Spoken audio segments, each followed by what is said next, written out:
प्रिय श्रद्धालुओं, जय श्री कृष्णा, जय श्री राम, जय श्री राधे राधे, जय श्री महाकाल। इस प्रवचन में आपको श्रवण कराएंगे प्रहलाद के भगवान गुण वर्णन और प्रहलाद की रक्षा के लिए भगवान का सुदर्शन चक्र को भेजना। श्री पराशर जी बोले, हिरण्यकश्यप ने कृत्या भी विफल हुई। सुन, अपने पुत्र प्रहलाद को बुलाकर उसके इस प्रभाव का कारण पूछा।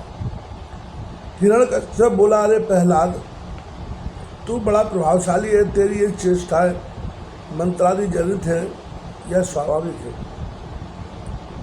श्री पराशर जी बोले, पिता के इस प्रकार पूछने पर दैत्य कुमार प्रहलाद जी ने उनके चरणों में प्रणाम कर इस प्रकार कहा, पिताजी, मेरा यह प्रभाव ना तो मंत्रादि जनित है और ना ही स्वाभाविक ही है, बल्कि जिसके हृदय में भी अच्युत भगवान का निवास होता है उसके लिए यह सामान्य बात है। जो मनुष्य अपने समान दूसरों का बुरा नहीं सोचता है, तात कोई कारण न रहने से उसका भी कभी बुरा नहीं होता। जो मनुष्य मन, वचन या कर्म से दूसरों को कष्ट देता है, उसके उस पर पीला रूप बीज से ही उत्पन्न हुआ उसको अत्यंत अशुभ फल मिलता है।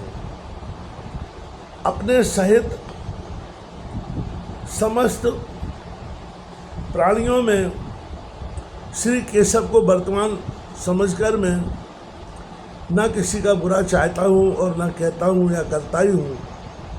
इस प्रकार सर्वत्र सुरक्षित होने से मुझको शारीरिक, मानसिक, दैविक अथवा भौतिक दुख किस प्रकार हो सकता है। इसी प्रकार भगवान को सर्वभूतमय जानकर विद्वान को सभी प्राणियों में अविचल भक्ति प्रेम करनी चाहिए।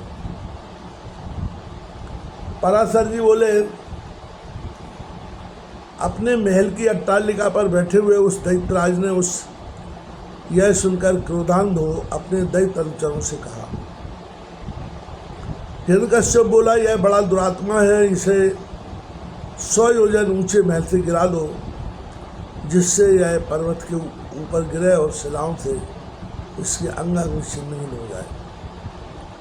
तब उन समस्त दैत्य दानवों ने उन्हें महल से गिरा दिया और वे भी उनके ढकेलने से हृदय में श्री हरि का स्मरण करते करते नीचे गिर गए। जगत कर्ता भगवान केशव के परम भक्त प्रहलाद जी के गिरते समय उन्हें जगत धात्री पृथ्वी ने निकट जाकर अपनी गोद में ले लिया। तब बिना किसी हड्डी पसली के टूटे उन्हें स्वस्थ देख दैत्यराज हिरण्यकश्यप ने परम मायावी शंबरासुर से कहा। हिरण्यकश्यप ने बोला, इस दुर्बुद्धि बालक कोई ऐसी माया जानता है जिससे यह हमसे नहीं मारा जा सकता है, इसलिए आप माया से इसे मार डालिए। शंबरासुर बोला, हे दैत्येंद्र, इस बालक को मैं अभी मार डालता हूँ।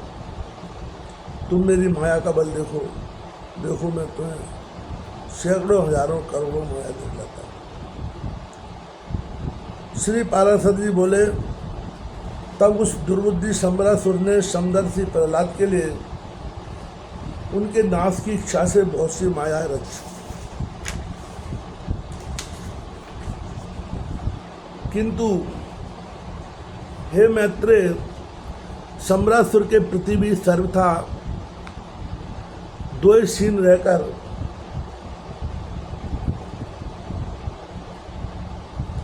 प्रहलाद जी सावधान चित्त से श्री मधुसूदन भगवान का स्मरण करते रहे।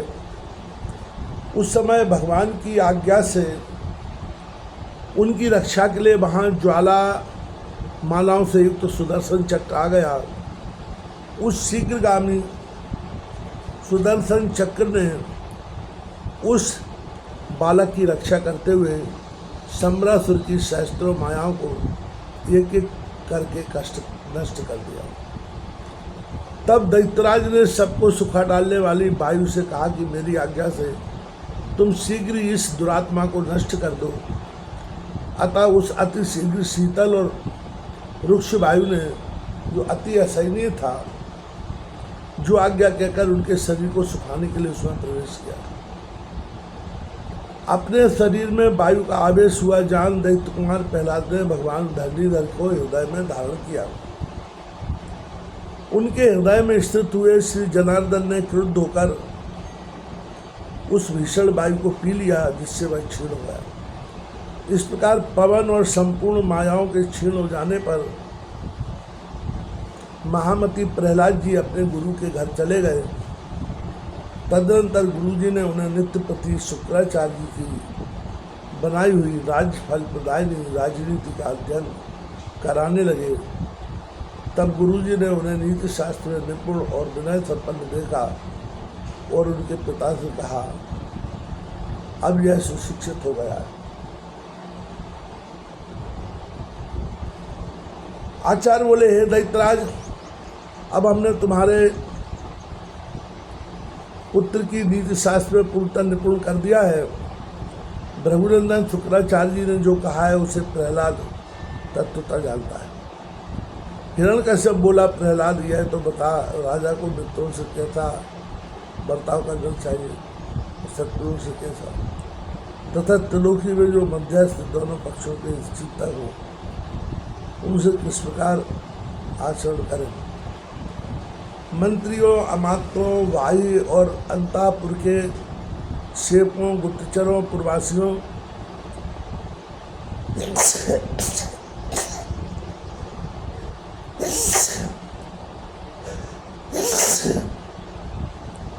संकेतों, जिन्हें जीत का पलाश दास बना लिया गया हो, तथा अन्य जनों के प्रति किस प्रकार का व्यवहार करना चाहिए। हे प्रहलाद, ठीक ठीक बता कि करने और ना करने योग्य कार्यों का विधान किस प्रकार करें। दुर्ग और आठविक जंगली मनुष्य आदि को किस प्रकार वशीभूत करें और गुप्त शत्रु कांटे को कैसे निकालें।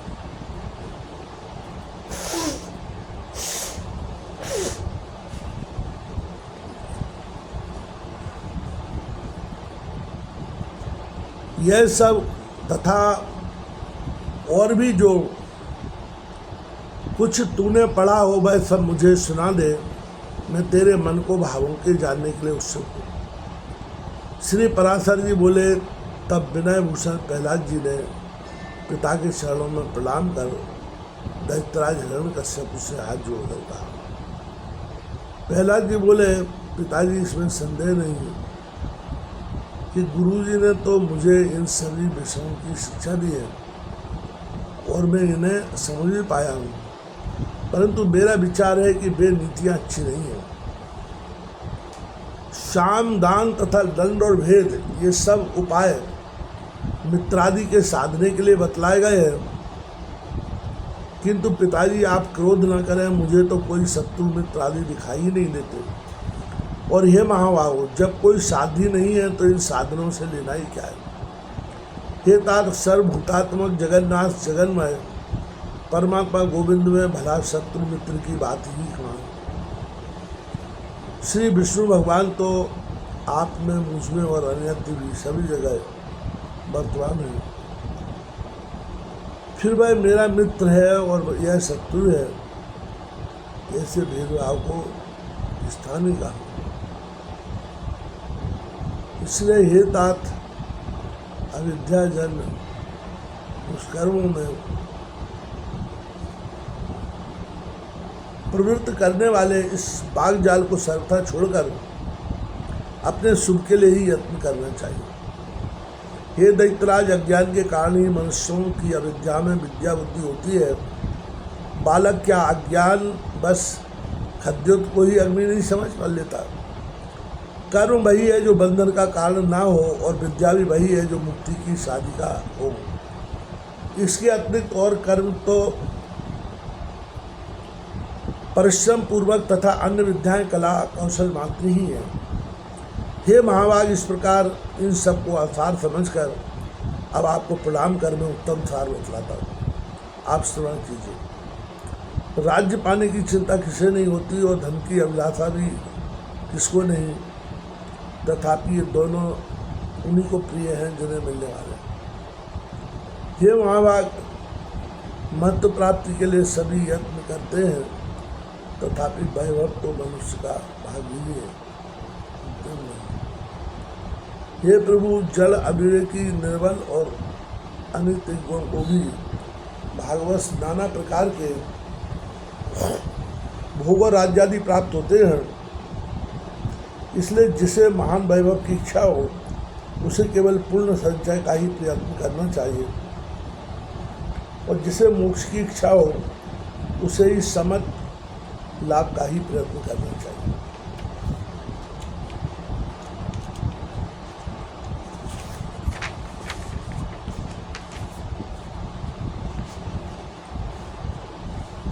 देव, मनुष्य, पक्षी, वृक्ष और सरीसृप सब भगवान विष्णु से भिन्न से स्थित हुए और वास्तव में श्री अनंत के ही रूप है।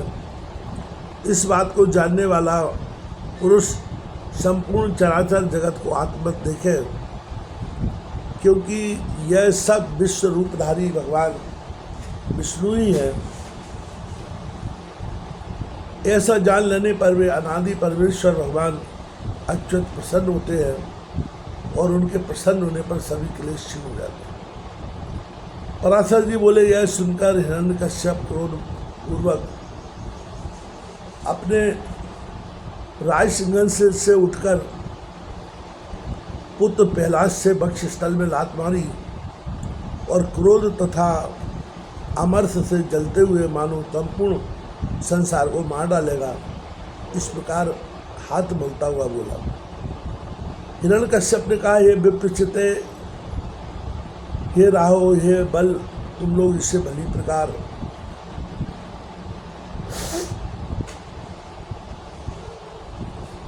नांग पास से बांधकर महासागर में डाल दो, देरी मत करो, नहीं तो संपूर्ण लोक और दैत्य आदि भी इस मूढ़ दुरात्मा के मत का ही अनुसरण करेंगे, अर्थात इसकी तरह वे भी विष्णु भक्त हो जाएंगे। हमने इसे बहुत रोका, तथापि यह दुष्ट शत्रु की ही स्तुति किया जाता है। ठीक है, दुष्टों को तो मार देना ही लाभदायक होता है। पराशर जी बोले, तब उन दैत्यों ने अपने स्वामी की आज्ञा को सिरोधार कर तुरंत ही उसे नागपाश से बांधकर समुद्र में डाल दिया। उस समय प्रहलाद जी के हिलने डुलने से संपूर्ण महासागर थे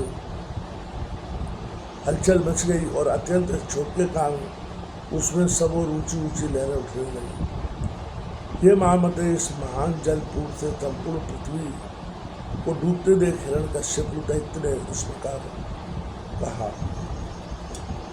हिरण्यकश्यप बोला, अरे दैत्यो, तुम इस दुर्मति को इस समुद्र के भीतर ही किसी ओर से खुला न रखकर सब ओर से संपूर्ण पर्वतों से दबा दो। देखो, इसे ना तो अग्नि ने जलाया, ना शस्त्रों से कटा, न सर्पों से नष्ट हुआ, और न वायु विष और कृत्ता से छीन हुआ, तथा ना यह मायाओं से ऊपर गिराने से अथवा दिग्विजय से ही मारा गया। यह बालक अत्यंत दुष्टचित्त है, अब इसके जीवन का ही कहीं कोई प्रयोजन नहीं है।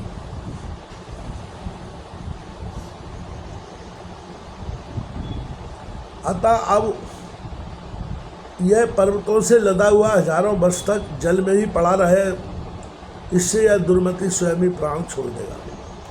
तब दैत्य और दानवों ने उसे समुद्र में ही पर्वतों से ढककर उसके ऊपर हजारों योजन का ढेर कर दिया। उस महामती ने समुद्र में पर्वतों से लाद दिए जाने पर अपने नित्य कर्मों के समय एकाग्र चित्त से श्री अच्युत भगवान की इस प्रकार स्तुति की। प्रहलाद जी बोले, हे कमल नयन, आपको नमस्कार है। हे पुरुषोत्तम, आपको नमस्कार है। ये सर्वलोकात्मा, आपको नमस्कार है। ये तीक्ष्ण चक्रधारी प्रभु आपको बारंबार नमस्कार है। गौ ब्राह्मण हितकारी ब्रह्मण देव भगवान श्री कृष्ण को नमस्कार है। जगत हितकारी श्री गोविंद को बारंबार नमस्कार है।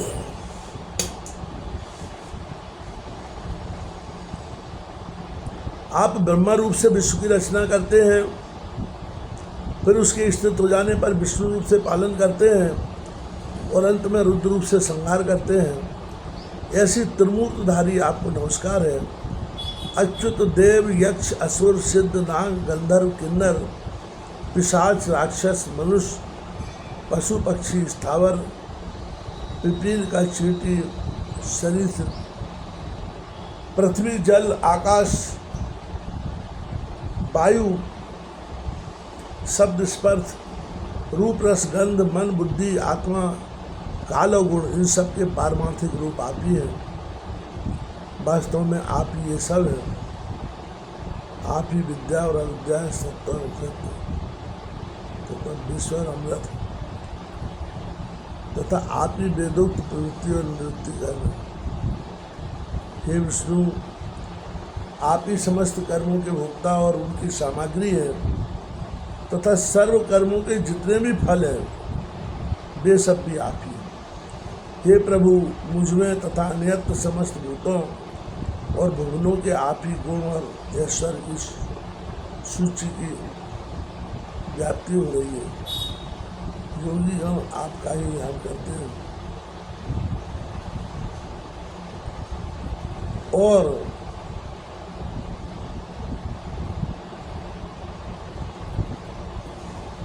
याज्ञगण आपका ही यजन करते हैं तथा पितृगण देवगण के रूप में एक आप ही हव्य और कब्य के होता है। यह ईश या निखिल ब्रह्मांडी आपका स्थूल रूप है। इससे सूक्ष्म यह संसार पृथ्वी मंडल है। इससे भी सूक्ष्म भिन्न भिन्न रूपधारी समस्त प्राणी हैं। उनमें भी जो अंतरात्मा है वह भी आप अत्यंत सूक्ष्म है। उससे भी जो सूक्ष्म आदि विशेषणों का विषय आपका कोई अचिंत परमात्म स्वरूप है, उन पुरुषोत्तम आपको नमस्कार है।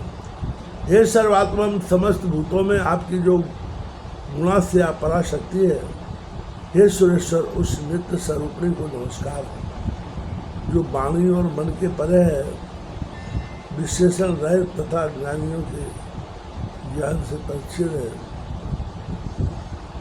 तब स्वतंत्र पराशक्ति की मैं वंदना करता हूँ और उन भगवान वासुदेव को सदा नमस्कार है जिनसे अतिरिक्त और कोई वस्तु नहीं है तथा जो स्वयं सबसे अतिरिक्त असंग है, जिनका कोई भी नाम अथवा रूप नहीं है और जो अपनी सत्ता मात्र से ही उपलब्ध होते हैं, उन महात्मा को नमस्कार है, नमस्कार है, नमस्कार है।